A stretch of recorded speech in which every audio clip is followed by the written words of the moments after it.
And welcome back to the final event in Night 2 of the 2020 Ottertail County Community Debates. In the last hour, we've heard from candidates for Fergus Falls Ward 2 and Ward 3 City Council seats. But this next race represents the highest elected office in the city, the race for Mayor of Fergus Falls. We welcome to the stage incumbent Ben Shire, challenger John Strauch, and write-in candidate Mike Mortensen.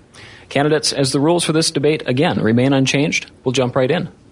Please be mindful of the time limits out of courtesy to your fellow candidates and the audience. With that said, our alphabetical seating means that Mr. Mortensen, you have the floor, and 3 minutes on the clock for your opening statements. I want to thank you, RC, and I want to thank Peg Access and Daily Journal and everyone that's involved here tonight. Like I said, I'm Mike Mortensen. I'm the write-in candidate. I guess this is where I'd like to say circle in the oval and write in the name after that on that end. I want to talk to my two opponents here tonight, and I want to say to Ben, I want to thank you for your service to the city.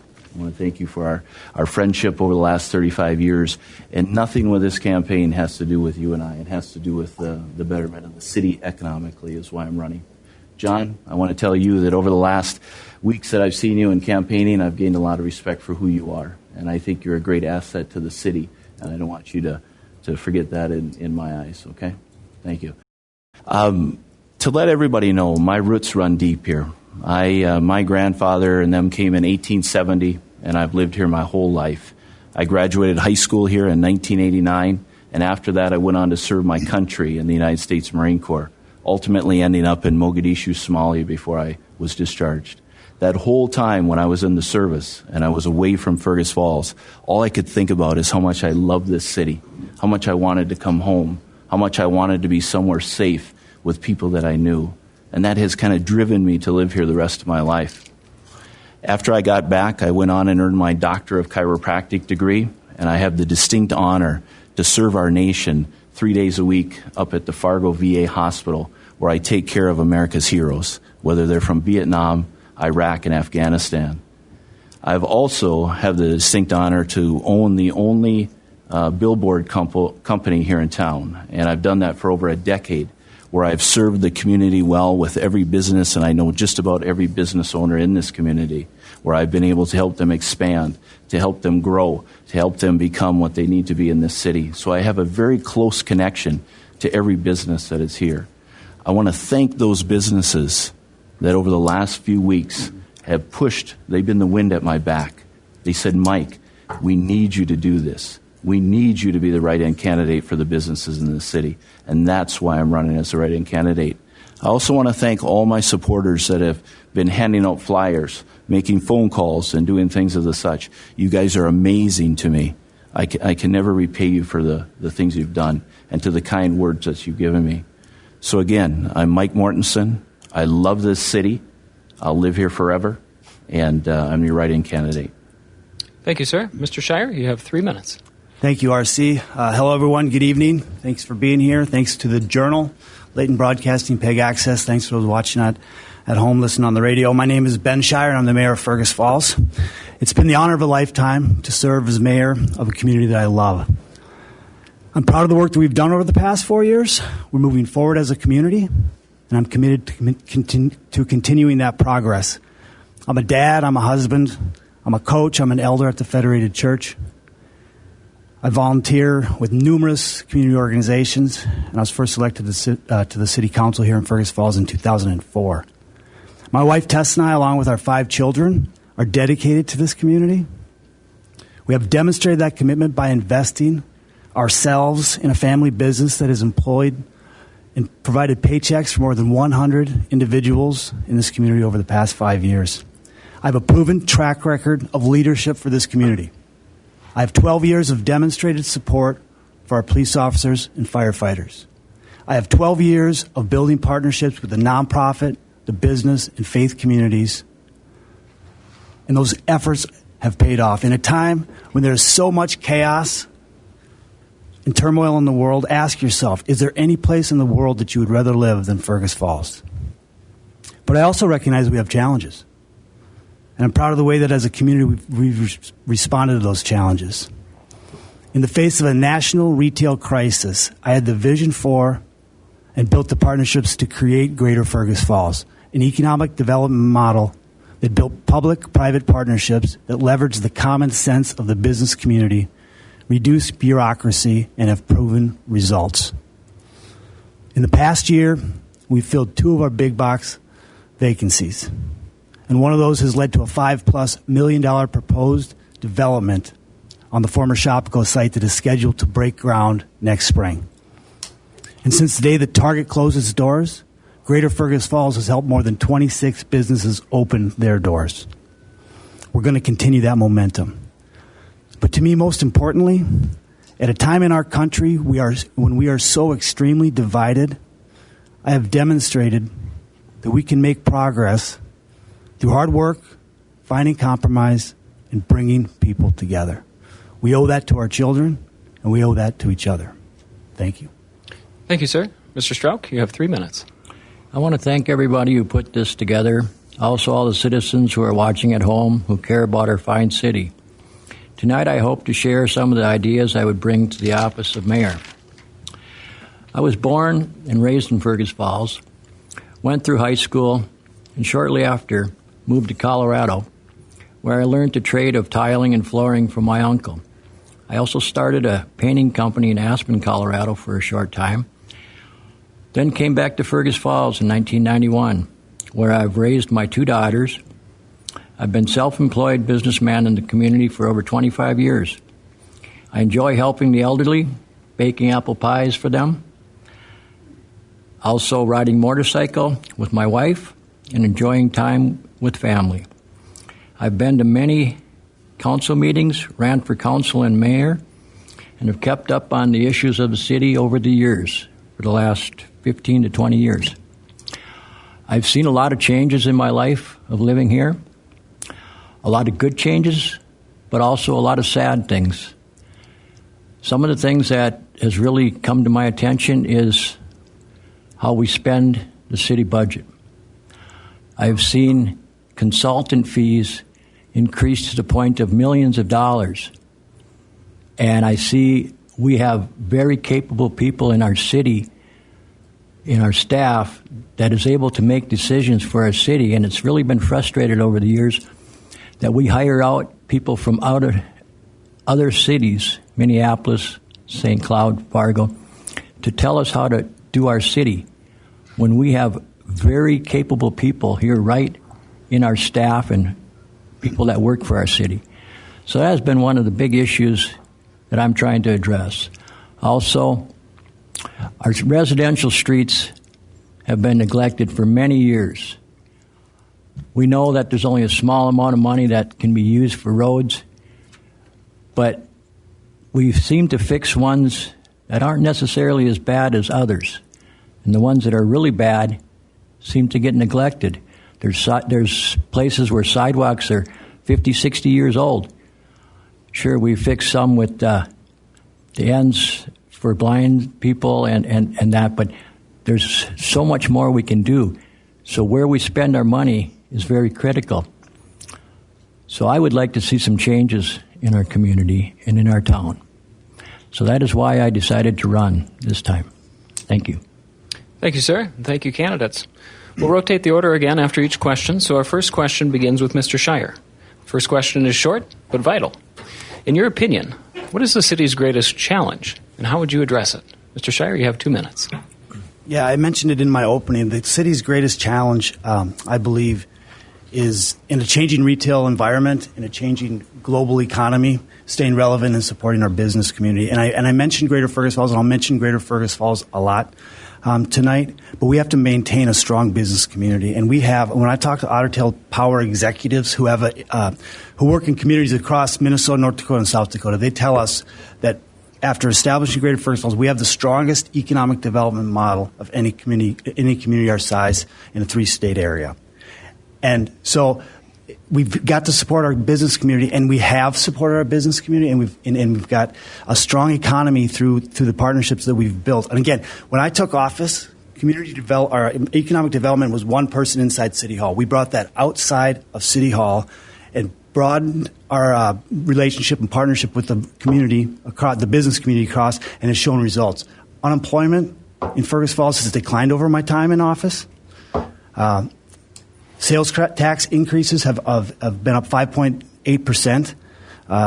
When I took office, there was 21 vacant storefronts downtown. Today there are 6, and soon to be 4.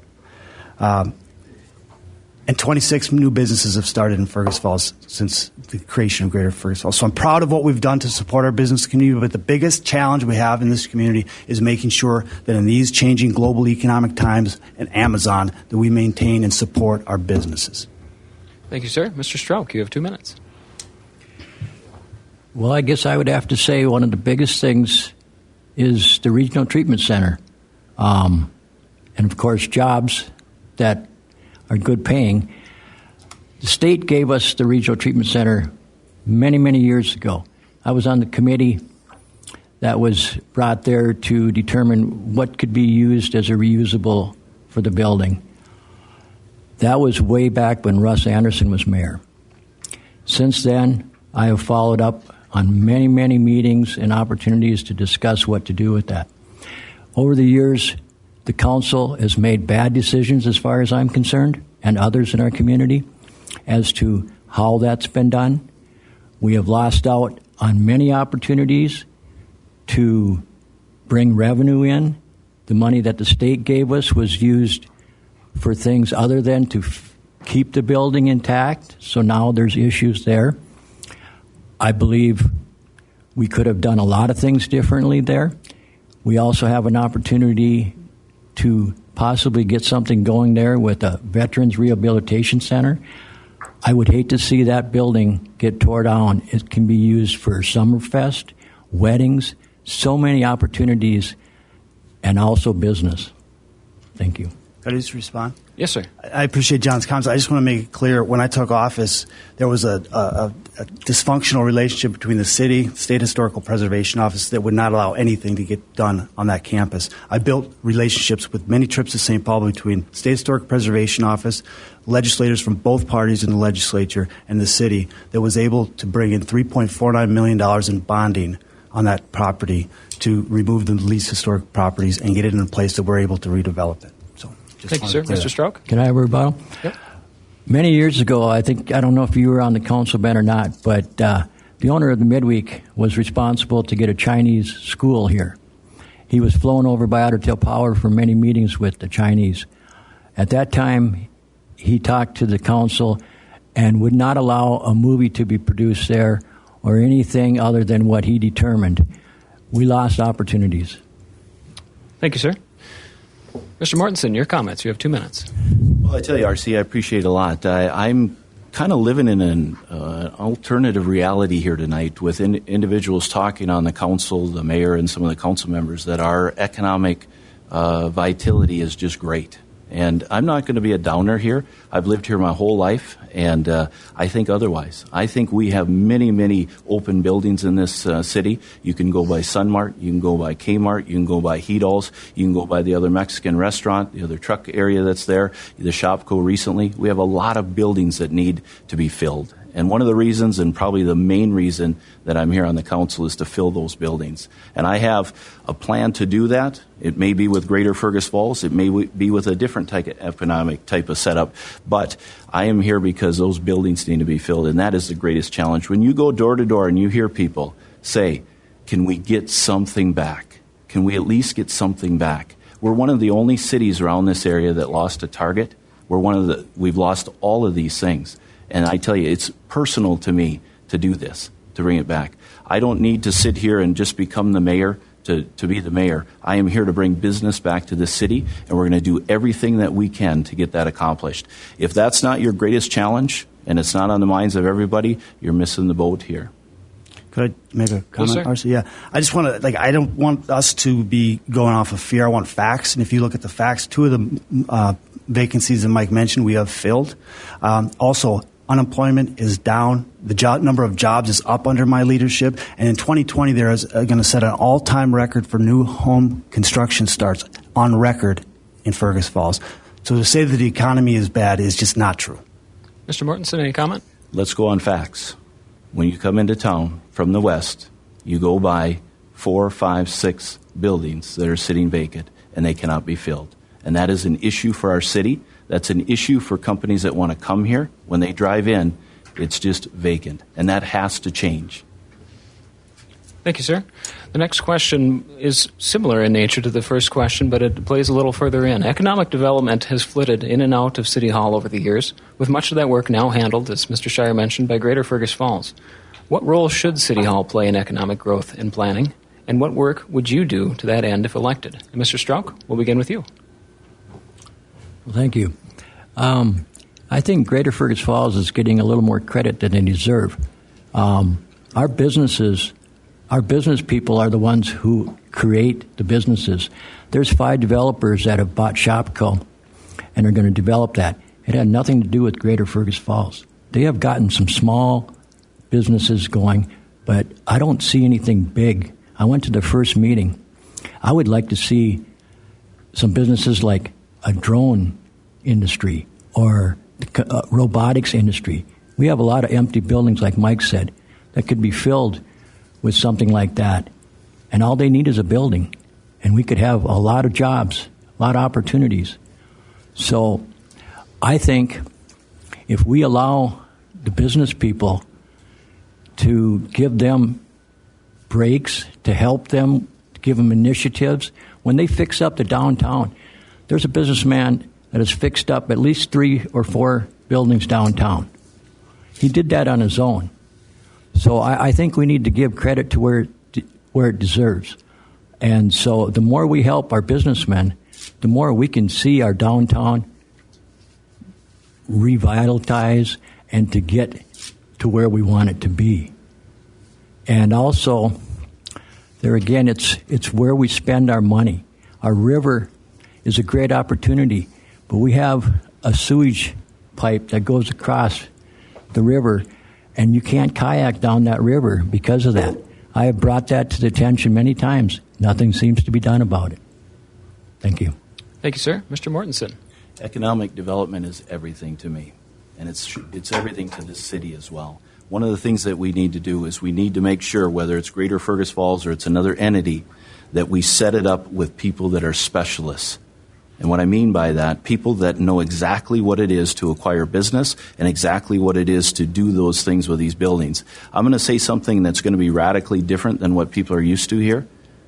We need an economic development group that can own some of these buildings that are vacant. I'm not talking just the Port Authority. I'm not talking just, a section. They need to own these buildings that are vacant. And then what they need to do when they own these buildings, let's take the Heat Hall building, for example. What they do then is they go out and they get a business to fill that building once they own it. And they can pick and choose who they have. You don't just at the mercy of somebody coming in. Right now we're at the mercy of whoever owns those buildings. I've tried 2 or 3 times to fill that vacant Heat Hall's building with people that wanted to lease, but the owner will not lease. He just wants to sell. So if we don't control the buildings and control the narrative of what needs to be done in those buildings, we're not going to get anywhere. Then, once that economic group owns that building, they go ahead and pick the company they want to come in, and then they lease to that company. They lease to them. They're their tenant. And so what happens then to that economic development group is they start to grow. They start to get their own money. They start to get one building. Then they grow and they get a second. And then they get a third. And they continue to grow. And as they grow for the whole city, because now we start to control the narrative of who is in these buildings, and we make money off of those buildings. Not as a city, not as an individual 2 or 3 people in this town, but as an economic group. And that's how you'll get it. And I'll talk a little bit more as time goes, how you set up the individuals to do this and accomplish it. And this isn't just my dream. This is being done in other communities around the state. And so, thank you, sir. Mr. Shire, you have 2 minutes. So the question again? Sure. What should the city's role be in economic development?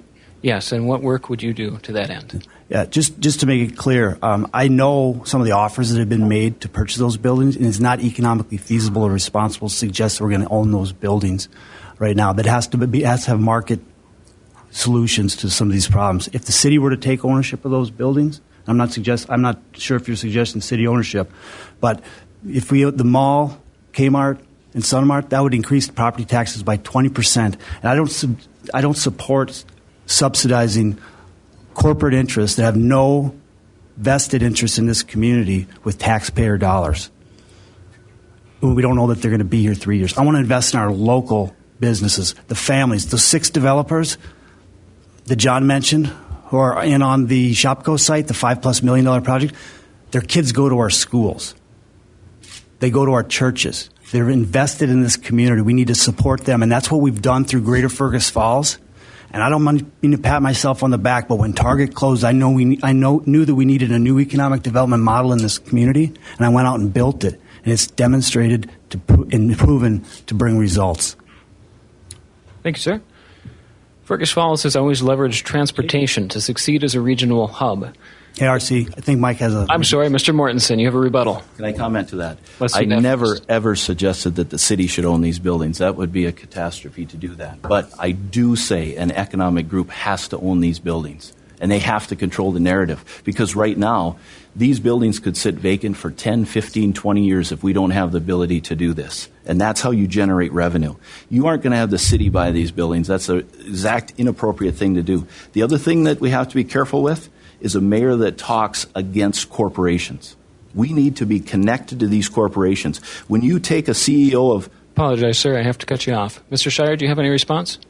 Yeah, I'm not sure who's going to buy the buildings. I've seen the offers that have been made on some of these buildings that have been rejected, and they don't make fiscal sense. We've had developers in here who have made offers on some of those buildings, and it doesn't make sense. So to suggest it's a local group, we've had local groups make offers on the mall. They've been rejected. It's not that simple. We've got to build this from the ground up. Thank you, gentlemen. We'll move on to the next question then. Fergus has always leveraged transportation to succeed as a regional hub. The town site was founded on the river and charted with the arrival of the railroad. The interstate system meant new opportunities and played its part in the city's westward growth. But the new mode of travel is the internet, and Fergus Falls has a limited supply of high-tech businesses. What can the city do to entice programmers, software firms, and cutting-edge industries, or are these the businesses of bigger cities? Mr. Mortensen, you have 2 minutes. I think it goes back to just what we're talking about.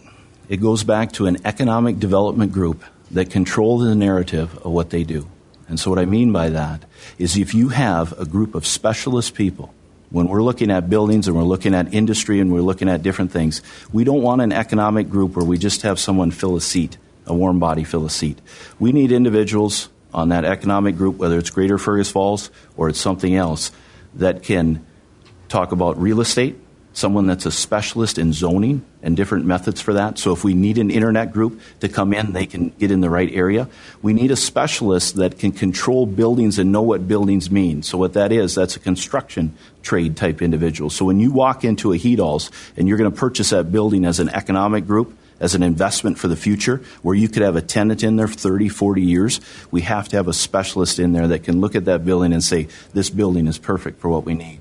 And then what we need inside of an economic group is you need bankers. And you need bankers of all different sorts. Ones that are specialists in certain type of lending and different things. Ones that are used to internet or type of setups like that. And then the last thing you need, there's 2 more things that are very important. You need to have an individual that is versed in rental real estate. So what that means is there's individuals out there that know how to do contracts, know how to do land acquisition, and they know how to explain these things to companies when they come. So if they're going to have a 30-year lease with you, they lay it out. The last thing we need, this is the most important thing you'll hear me say tonight, an economic group has to have an individual that takes that company's hand and walks them through the city. They need to walk them into Len Taylor's office, April's office, and they need to walk them right here in front of the city council and never let them go until they go through the whole process and they've achieved what they need to achieve. And I think if you put together that type of a group, whether it's through Greater Fergus Falls, which has the capabilities to do that, and you take that approach, I don't care if it's an internet group, I don't care if it's I have to cut you off again. Mr. Shire? I just want to be clear, and I appreciate Mike's enthusiasm. We're doing all those things and more, and suggesting that we lack the skills or expertise in Greater Fergus Falls and the board member that has the bankers, has the real estate agents, land acquisitions. Annie Deckard and Ty Bowman are professionals. The Port Authority, the Planning Commission, Zoning Commission, we have the expertise in this community of volunteers that are providing that expertise. So I think it minimalizes the efforts that have gone into that and what we've been able to develop through Greater Fergus Falls. But I'll just say real quick, in the last 6 months, there's been an initiative for entrepreneurs started through Greater Fergus Falls. 32 individuals in our community have gone through that. Over 20 of them have had started some sort of startup, most of them online. Most of them small. Who knows if the next one is a big one? Who knows if the next one's going to fill 2 of those empty box stores? We're providing support for local individuals and their startups. Thank you, sir. Mr. Mortensen? I don't want anybody here to think that I said something bad about Greater Fergus Falls, because that has not come out of my mouth today. I've talked about economic development that is right for our city.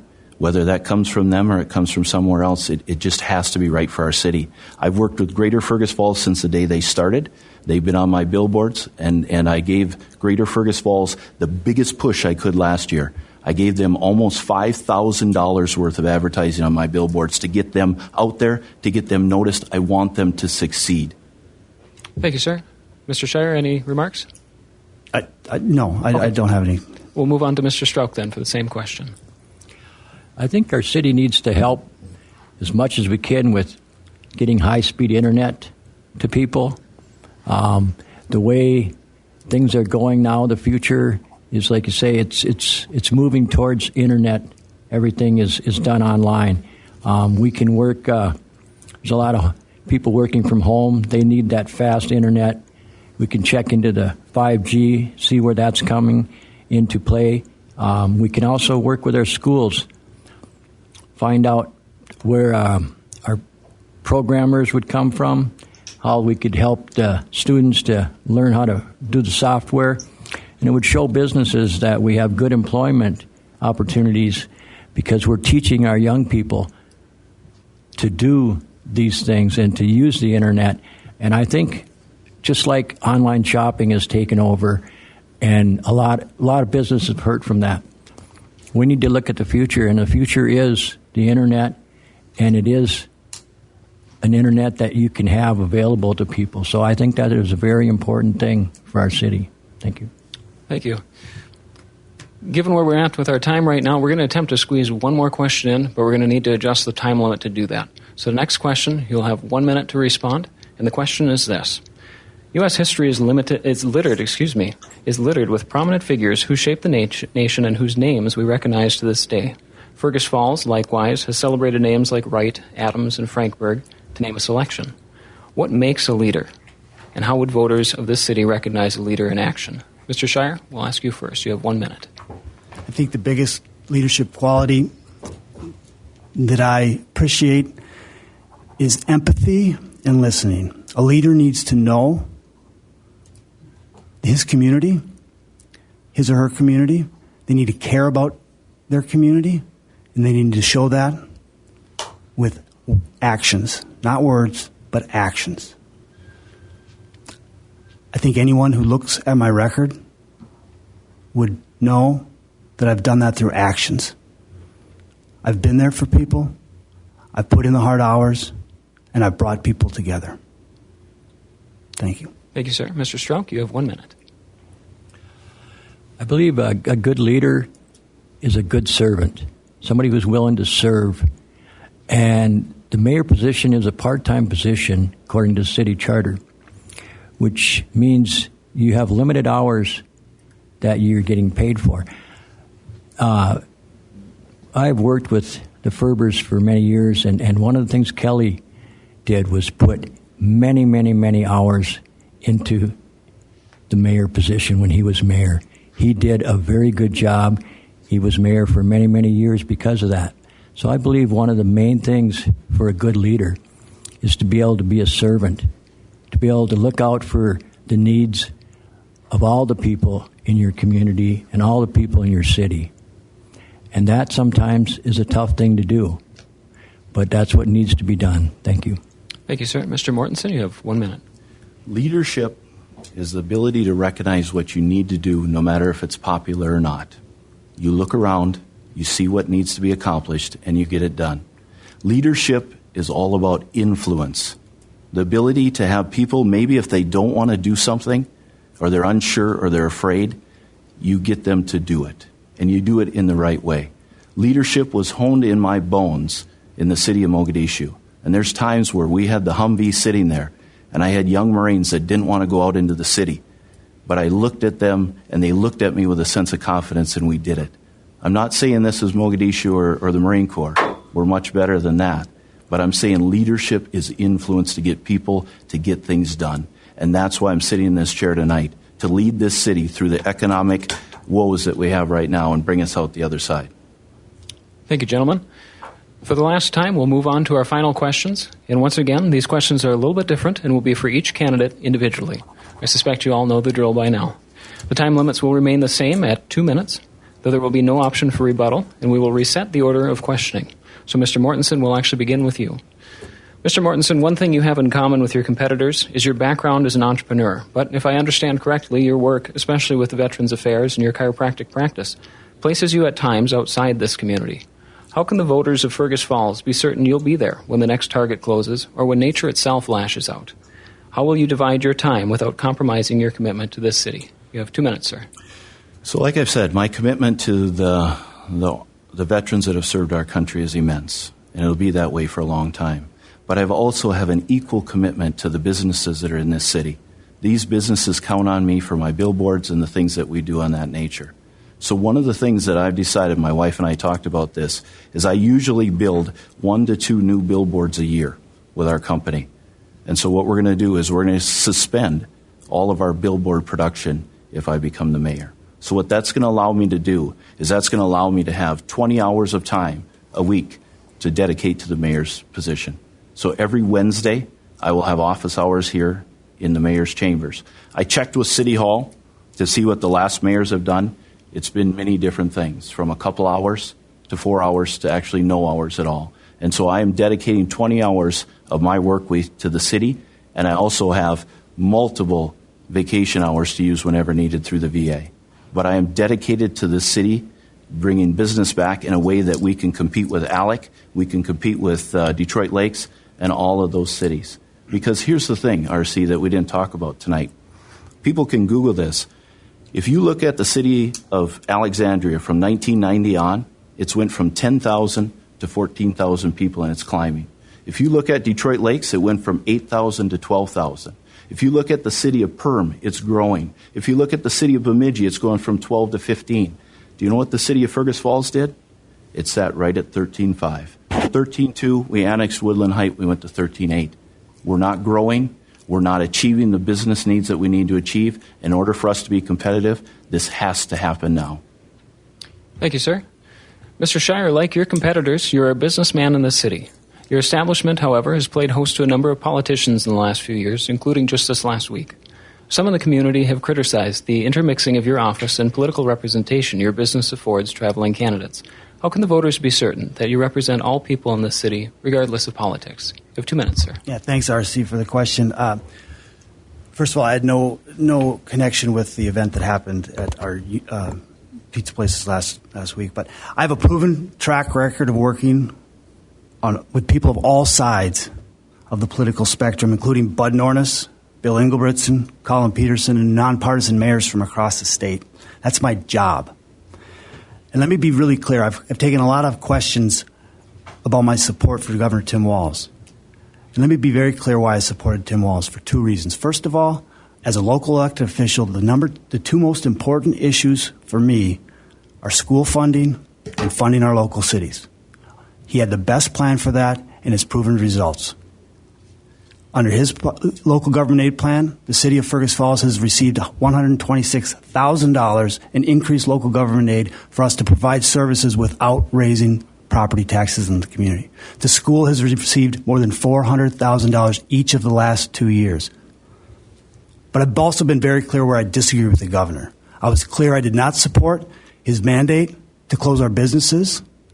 I asked the city council to pass a resolution. I signed it. We sent it to the governor to give us local control.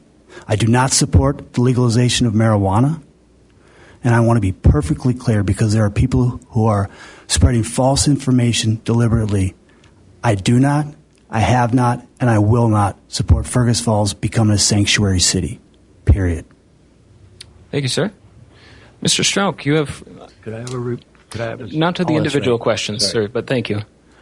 Mr. Strauch, you have for years worked as an entrepreneur and tradesman in this city, and certainly you've been involved in local politics as a city, but your political leadership appears limited. What makes you the right candidate for the job? You have 2 minutes, sir. Well, as a businessman, I have worked in a lot of homes, met a lot of people. I have to run my business accordingly, otherwise I fail. So that takes leadership. I also have seen a lot of things happen in the city. And one of the things I guess would come to mind is the very first time I ran for office, a fellow said, if you don't like something and you want to change it, then run for office. I feel that my position with having run for office, having been to many council meetings, and kept up on all of the issues of our city gives me that perfect leadership position to do some changes that need to be changed. There is directions Fergus needs to go, and one of the things is wasteful spending. We need to stop that, and that takes a strong leadership, somebody who has the courage to stand up against special interest groups. And I believe that I have the ability to do that. Thank you. Thank you, sir, and thank you, candidates.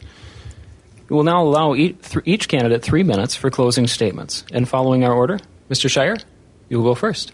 Thanks, RC, and thanks again to both Mike and John for being here tonight, the Journal, PEG Access, Leighton Broadcasting. I want to address one thing that I've heard from people out there, and I think it's a legitimate question to all of the write-in candidates. People have asked the question, if you're not ready on August 12th, what makes you ready today? And I'll let the voters decide that question, but I want to be clear about my commitment to this community, and that has never wavered. My family has thousands of hours of demonstrated commitment through volunteering, through organizations such as the Center for the Arts, the Salvation Army, the Federated Church, the Community Food Shelf, Meals on Wheels, the Public Library. No one had to beg me, and I showed up on time. Tonight we've heard my opponents talk about what they would do. I want to be clear in telling you what I have done and what I plan on continue doing.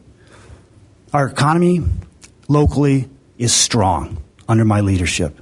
When I took office, there were 21 vacant storefronts downtown. Today there are 6, and there will soon be 4. Jobs are up, unemployment is down, and 2020 has seen the highest number of new home construction starts on record in this city.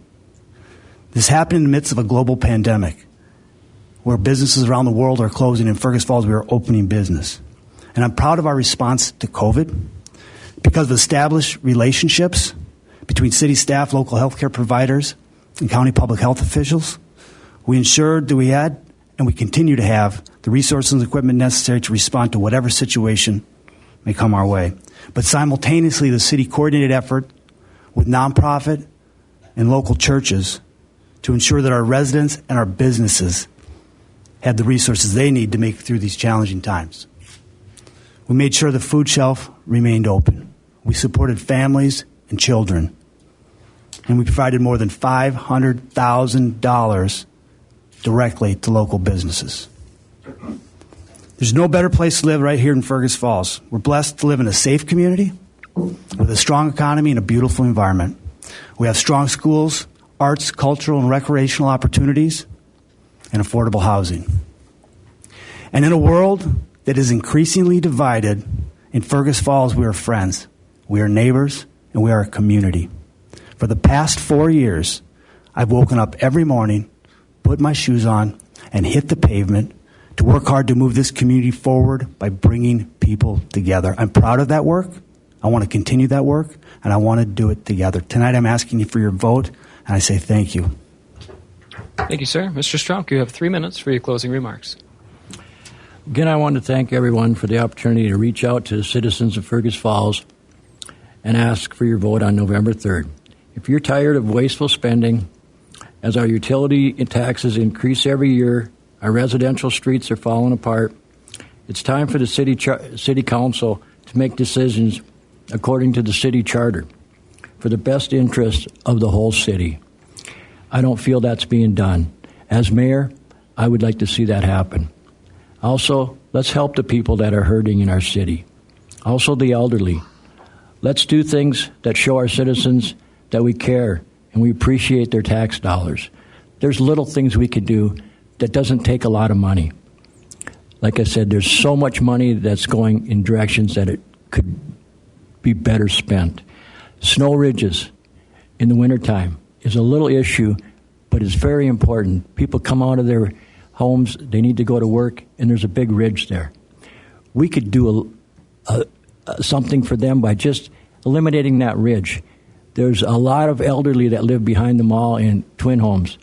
There's a double-wide driveway. Turn the blade, no ridge. Little things that would help to show people we appreciate our citizens. And then spend their money wisely. Also, the RTC is something that we really need to address. And as a leader, I would look forward to trying to get a Veterans Rehabilitation Center up there to try to save that building, to help our veterans. That's something that we could get federal dollars for. That building is what has been a part of Fergus Falls since I was a child and longer. So, in ending, I would like to serve the people of our city and bring a change to what we spend our tax dollars on. Thank you. Thank you, sir. Mr. Mortensen, you have 3 minutes, sir. RC, I appreciate tonight. I appreciate you for inviting me. You didn't have to invite me as a write-in candidate. I know that. And so it was you that reached out to me to do this. So I appreciate that. Peg Access, Lakes Radio, and the Daily Journal appreciate you as well. One of the things that just amazed me that I heard here a few minutes ago was our sitting mayor ask about why I was a write-in candidate and why we virtually I wasn't on time. This is something that has been hit on me from this city the moment I started this. It's been coming from all avenues. It's been coming from within the city. It's been coming from economic groups. People online saying that I'm not competent enough to meet the deadline to file. How can I be competent enough to be the mayor? I'm not saying Ben just said that, but he kind of said, why are you a write-in? I want to assure the city of Fergus Falls right now that I am as competent as anyone to run this city. I have the leadership skills. I have the ability to work with people. I have the ability to know every business in this town. And what happened, why I'm the write-in candidate, is this city and the business people looked at it and they said, we want a businessman to run this city. We want someone that is good at land acquisition, someone that knows contracts, someone that works with the local businesses every single day to promote them in the city. And that's why I was asked to be the write-in candidate. I didn't take this lightly. I uprooted a lot of my life to do this. So I want everyone to know, I don't need to be the mayor for the title. I don't need to be the mayor to be popular. And I definitely don't need to be the mayor to up my status and work my way up the political ladder. I may not have all the friends in the Twin Cities that other people do, but I've got a lot of friends here in Fergus Falls, and I appreciate every single one of them that has come on Facebook and supported me. I assure you, if you elect me as a write-in candidate for your mayor, I am more than dedicated to this city and more than accomplished to run this city. Thank you, RC. Thank you, sir. Well, ladies and gentlemen, that brings us to the conclusion of this evening's debates. A reminder that tonight is the second of 3 events, with the next debate covering candidates for Otter Tail County Commissioner in Districts 1, 3, and 5 on Thursday, October 8th, also at 7 p.m. We hope you'll join us then, and we thank you for being with us tonight. A quick thank you once more to our sponsors, the Fergus Falls Daily Journal, Layton Broadcasting Company, and Peg Access Television. Again, a word from our sponsors, and on their behalf, a reminder that you can subscribe to the Daily Journal, digital and print editions, by visiting their website at www.fergusfallsjournal.com or by stopping into their new office within the historic Carnegie Building at 125 North Union. And check out their app, available on the Google Play Store and the iOS App Store. You can catch this and our upcoming event on Layton Broadcasting's AM 1250 KBRF, or check out their sister stations, Real Rock Z103.3 FM, 96.5 FM KJ Country, and Channel 977 FM. And of course, catch this and more televised coverage of local news on local channels 8 and 18 from Peg Access. Remember, Election Day is Tuesday, November 3rd, and we hope to see you all at the polls. Until next week, thank you and good night.